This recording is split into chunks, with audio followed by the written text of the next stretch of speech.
When my wife returned home from her job at the village landlord's house, she would be limping, with strange marks on her neck and a smile on her face. One day I decided to follow her and was shocked by what I discovered. She wasn't spending her day working in the landlord's house. Instead, she was inside his young son's room all day. This story is one that every married man should hear. Razia, why don't you leave that job? I work in the fields too. We'll manage somehow, I told her. Look at yourself. Every time I see you, it breaks my heart. I haven't been a good husband. I can't fulfill your needs and desires.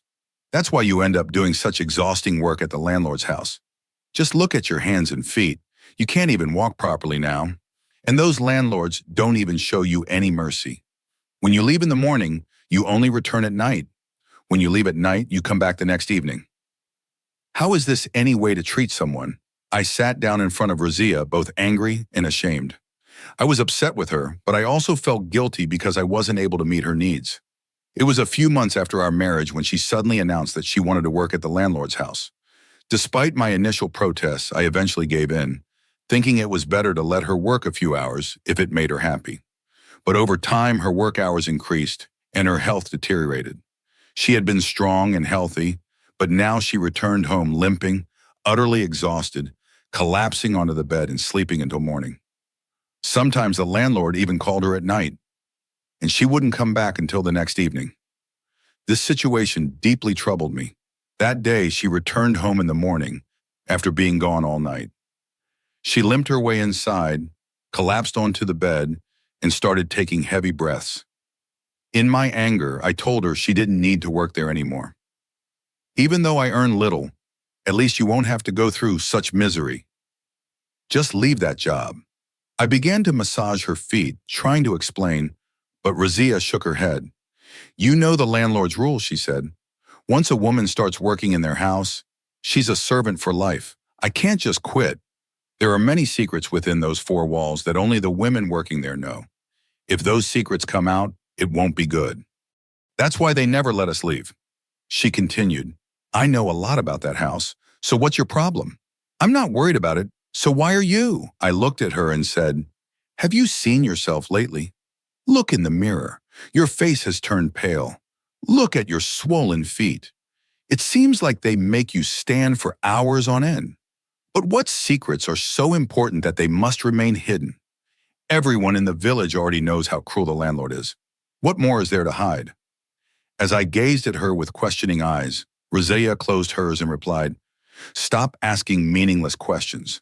There's nothing worth explaining. Just get some rest and let me rest too. Her words stung, but what hurt even more was the fact that every evening she returned home so drained. That's exactly the issue, I said quietly. You come back exhausted, collapse into bed, and fall asleep. Meanwhile, I sit here just watching you. Have you ever considered my needs, my feelings, even once? At that, Razia opened her eyes again. Her gaze was heavy with sorrow, an expression I'd never gotten used to, no matter how many times I saw it. Faisal Bakhsh, she said, I've told you before, it's late and I need to rest. Why do you keep dragging me into these discussions? Then she slowly turned away, facing the other side of the bed. It was as if she didn't want me to see her face anymore. But her demeanor caught me off guard. There was something so unmistakably sad in her eyes, a deep sadness that seemed to linger even after she looked away. And how could I not notice? She wasn't just my wife, she was my first love, my only love. I still remember that day as if it were yesterday. I was barely 13 years old when I first laid eyes on her. She was standing by the village well, fetching water, and I instantly knew that she was the one I wanted to spend my life with. Back then, Razia and her family didn't even live in our village. They came from a neighboring settlement, but a devastating flood had swept away their homes, leaving them with nowhere to go. Many families scattered to nearby villages, trying to find shelter wherever they could. Razia's family came to our village because her aunt lived here. Her aunt took them in, and that's when my life changed forever. From the moment I saw her, I was captivated. Even as a young boy, I felt something so strong that it never faded. Through the years, I grew to know her so well, her habits, her expressions, the little changes in her demeanor. It's as if I could read her like a book. That's why that night when I saw the sadness in her eyes, it weighed heavily on me. She didn't need to say a word. I knew something was wrong. But what exactly was it? I couldn't help but wonder why she was putting herself through this job. Was it truly because she wanted to fulfill her wishes? Or was there some deeper reason, a necessity that she couldn't avoid? A part of me felt certain that Razia no longer wanted to do this work, yet something was holding her back, something she hadn't told me. As the night grew darker, Razia eventually fell asleep. I stayed beside her, pressing her feet gently, trying to ease the tension and pain I knew she felt but never admitted. At some point, I must have dozed off myself, still sitting by her side. When I woke up the next day, she was still there, resting at home. But by the time evening arrived, she began preparing to leave again. "I need to go back to the landlord's house," she told me. "I won't be home tonight." Her words struck me like a blow. I frowned at her, and she quickly said, "Don't be upset. You know how it is. When the landlord calls, I have no choice. I'll be back by morning, and then we'll sit together, talk about everything. I'll make it up to you, I promise." She could see the disappointment on my face, and she reached out to hold my hands. "Don't worry," she said softly. "I know you're concerned about me, and I appreciate it. I'll be okay." Her reassurance, however small, always had a way of melting my anger. Still, I couldn't help but voice my concerns. "I only want what's best for you," I said. "I hate seeing your health deteriorate. I hate that you've grown so pale, so frail, as if the weight of the world is on your shoulders. It's unbearable for me to watch." Razia gave me a faint smile, a flicker of light in the otherwise heavy atmosphere. "I know you worry about me," she replied, "but everything I'm doing for our future. You'll see, our lives will get better." Her voice softened, and her gaze became wistful. "I've already lost so much. The flood took everything, our home, my friends, my livestock. I can't bear to lose anything more. All I want now is to build a better future, for us and for everyone connected to us." Her words carried a quiet determination, and the love in her eyes was unmistakable. I knew then that her actions weren't just about personal desires. They were about rebuilding, reclaiming, and holding on to what little she had left. It wasn't just work for her, it was a fight for stability, for hope, for the simple joy of knowing she could protect the people she loved. And as she spoke, I couldn't help but admire her strength. Despite everything she had lost, Razia's heart remained steadfast, her resolve unshaken. I nodded slowly, letting her words sink in. I knew the depth of her pain, her resilience, her love. In our village, livestock weren't just animals. They were part of the family. Losing them was like losing a piece of your soul. For Razia, the flood had taken not only her possessions, but also her sense of security, her childhood dreams. Yet here she was, fighting to build something new. I could see it now. Her sacrifices weren't in vain. They were for us, for a future that she believed in, one where we could finally find peace and happiness again. Her childhood friends, those she had grown up with in the neighboring village, had all moved to different places after the flood. With that, every bond she had was severed, except for her parents who stayed by her side. Once we were married, she moved into my house, meaning even her parents were now far away. I understood her isolation and her pain, which is why I remained silent as she prepared to leave for the mansion around 8 that evening. As Razia draped her shawl over her shoulders and started heading out, I got up as well. "Wait, Razia, tonight I'll walk you there myself. These winter nights are pitch black, and even the village dogs seem to bark more these days." Wrapping my shawl around myself, I stepped forward, only for Razia to immediately protest. "That's not necessary, Fezlbakhsh. Razia isn't a child who can't handle the village streets on her own. I've been living here for years now. There's no need to worry. Besides, you've worked hard in the fields all day. You need your rest." I tried to reassure her, explaining, "It's not about being tired. It's my responsibility to make sure you're safe. I'm telling you, this village is pitch dark tonight, and the lights are out. I'll take you there myself." Without giving her a choice, I walked out of the house with her. She seemed unusually uneasy, her behavior tense.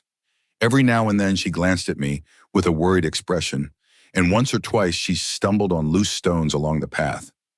A couple of times I reached out to steady her. "See, Razia, this is exactly why I insisted on coming with you," I said. "Just look at how dark these village streets are. There's barely any light, and the barking dogs seem to be everywhere." She didn't reply, but her silence only deepened my concern. When we reached the mansion gates, I stopped. "All right, I'll head back now. You can return home in the morning."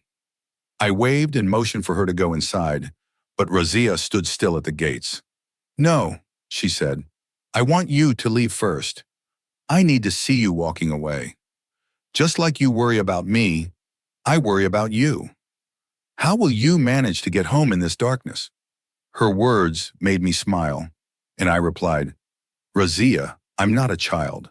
I was born and raised in this village. You don't need to worry about me. I'm a man. You're a woman. There's a difference between us." Still, she wouldn't budge. "For my peace of mind, please walk back a bit so I can watch you go." Seeing her concern, I obliged. I turned and started back down the path. Every few steps, I glanced over my shoulder, and she would either wave at me or smile faintly until eventually she disappeared from my view. That night, sleep evaded me. I kept thinking about Razia, about what sort of tasks awaited her at the mansion and how much effort they would require, especially in the freezing cold. She was my love. Leaving her alone at the mansion during those long nights went against my every instinct. But what could I do? Razia always had her way. Eventually, exhaustion overtook me, and I drifted off. Early in the morning, Razia returned home. Her gait was limping, and her face bore the marks of fatigue. Without a word, she collapsed onto the bed and fell into a deep sleep. She didn't even pull a blanket over herself, so I got up, took one from the trunk, and covered her. As I leaned down to spread the blanket over her, something caught my eye. Marks on her neck, as if scratched by nails. I froze, my mind racing. I pushed her hair aside and found even more marks. Razia was fast asleep, unaware of my discovery. I decided then and there that the moment she woke up, I would ask her about it. I left for the fields after breakfast, deciding it was best not to disturb her. When she brought me lunch at midday, I motioned for her to sit with me on the Shar-Pei. I needed to find out what those marks meant and whether something deeper was going on. She had set the traditional mustard greens and cornbread before me. Without hesitation, I asked, "Razia, what happened to your neck?" My question startled her. She stared at me for a moment, then quickly tightened her scarf around her neck and replied, "What could possibly be wrong with my neck?" Her reaction puzzled me.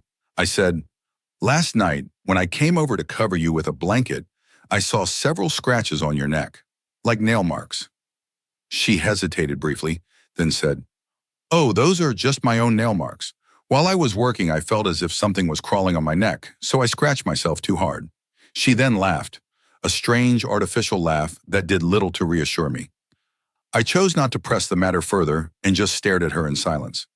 After that, I spent the rest of the day struggling to focus on my work in the fields. When I returned home that night, Razia was getting ready. She told me she needed to go out again. "I've rested all day, so you don't need to worry," she said. She wrapped her shawl and began to leave, but I stood up, prepared to accompany her. This time, however, she firmly said, "There's no need for you to come along. Last night you worried yourself unnecessarily. I can go on my own." With that, she stepped out quickly, leaving me no chance to object. I didn't argue, but after she left, I silently followed her. The truth was, I was genuinely concerned about her, though I had no idea what I might find ahead. I kept my distance, staying several feet behind her, but I knew her usual route well enough to follow without trouble. She was clearly visible in the faint moonlight. However, just before reaching the mansion, she suddenly took a different path, one that neither led to the mansion nor back home. Instead, this path headed toward the outskirts of the village. My heart skipped a beat. Why would she be walking down that road at this hour of the night? A deep sense of unease crept over me. Something didn't feel right. I quickened my pace to close the distance between us, thinking that if anything happened, I would be close enough to protect her. After all, she was my wife, and keeping her safe was my duty. I caught up until I was just a few steps behind her, but I made sure to tread softly, not wanting to alert her to my presence. The barking of dogs echoed all around, masking the sound of my footsteps. Then I saw her stop in front of a door that left me utterly shocked. It was the door to the elder son's estate, the Wadera's son's dera. Everyone in the village knew that place was far from safe, especially for women. The reputation of the Wadera's son was notorious. What went on there under the cover of darkness was no secret, but no one in the village dared to speak out against him. In fact, the women of the village were strictly forbidden from going anywhere near that place. Yet there was Razia standing before the door. And then, to my astonishment, she opened it and stepped inside as if it were a normal, everyday occurrence for her. It was as though she had done it countless times before. My mind reeled as I recalled the night I had escorted her to the mansion, and she'd insisted on staying by the gate until I left. Could it be that on that night, too, she had not gone to the mansion, but instead come here to this dera? The thought sent a jolt of dread through me. Razia's calm, almost practiced manner as she entered that place left me shaken. I could barely process what I just witnessed. Was she regularly visiting this place at night? That was the question that made the ground shift under my feet. Summoning my courage and suppressing all my doubts, I cautiously stepped inside the dera. There were no guards present. Everyone in the village knew it was the domain of the landlord's son, so no one dared to approach it. Had Razia not gone inside, I likely would have never mustered the bravery to cross that threshold myself. Slowly and silently, I crept into the dera. Through a partially open window, I caught sight of the scene within, and my world turned upside down. Not only was my wife Razia in the room, but so was Shah Nawaz, the landlord's eldest son. Seeing the two of them together sent a shockwave through my chest. As Razia shifted slightly, the rest of the room came into view, and I felt as if my blood ran cold. Two young women were bound with ropes, struggling desperately. Their mouths were gagged. Shah Nawaz was instructing Razia to remove their gags, feed them, and then tie them back up. After issuing his orders, he left the room. Razia obeyed, removing the cloths from their mouths. The moment she did, the two girls began shouting at her, their voices thick with rage and despair. "How could you do this to us? Don't you have any compassion? You know we're suffering, yet you won't help us," they cried. Ignoring their words, Razia began feeding them as if they were animals. One of the girls, after having her hands freed for a brief moment, lunged at Razia's neck, scratching her in a desperate attempt to defend herself. Razia recoiled and scolded the girl harshly, saying, "Because of your scratches, my husband is growing suspicious. Don't you dare touch me again." But the girl didn't back down. "Why would we show you mercy when you have none for us? You're helping him do this to us. It's a good thing your husband suspects something. Maybe he'll finally see how low you've stooped for money. You've inflicted so much pain on innocent girls like us just to please that Shah Nawaz," she spat, her words filled with venom.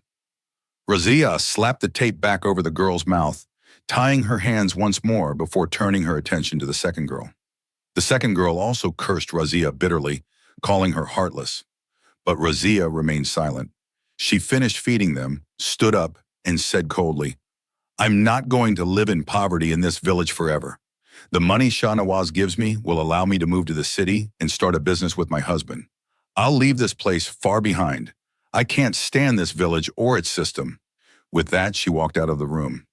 I stood there, stunned. My wife's true nature had been hidden from me all this time. I never could have imagined her capable of such cruelty. She was treating those helpless girls so harshly, all for a bit of money.